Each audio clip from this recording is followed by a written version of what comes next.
everybody. My name is Priscilla West. I'm the chapter chair of Moms for Liberty here in Leon County.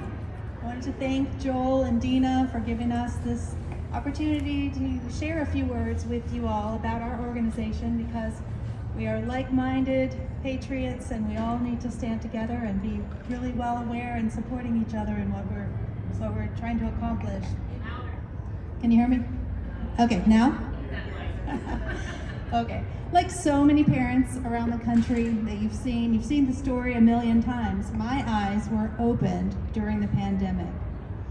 I'm a chemical engineer by degree, and I have a lot of years of study and work under my belt in the sciences. And after the first couple of fear-filled weeks of the so-called pandemic, reason began to take over.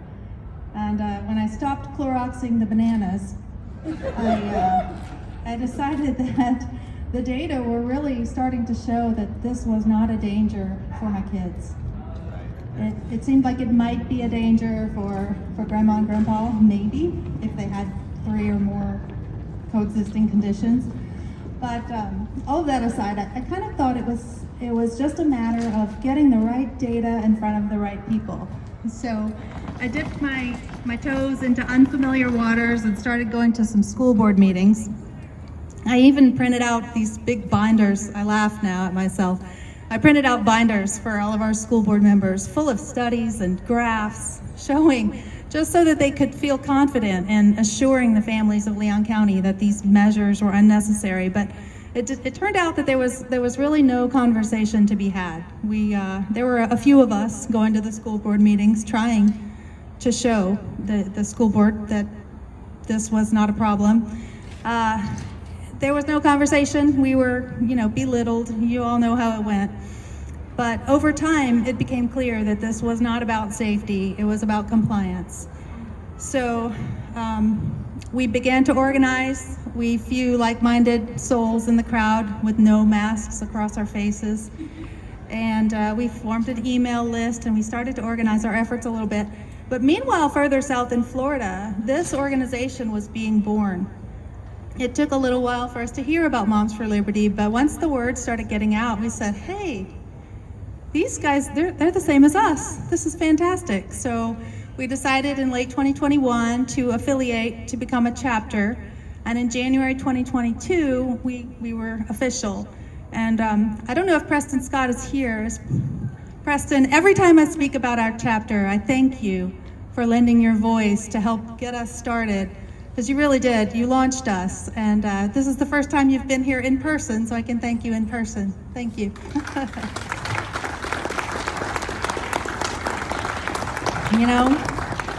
Like-minded people helping one another. That's how the world works, right? So anyway, we launched, and the amazing thing is that happened 298 more times around the country. We're up to 300 chapters of like-minded parents around the nation in 48 states. We have,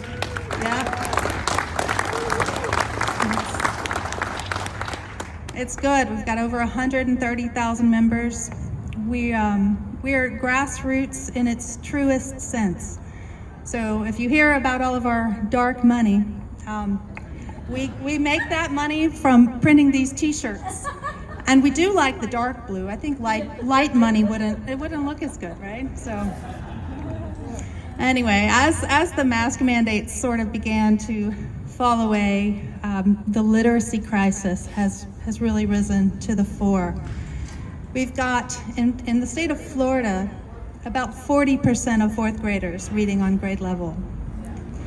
So, don't let them change the focus. There are many distractions. There's Drag Queen Story Hour, there's the nasty books, there's all of this.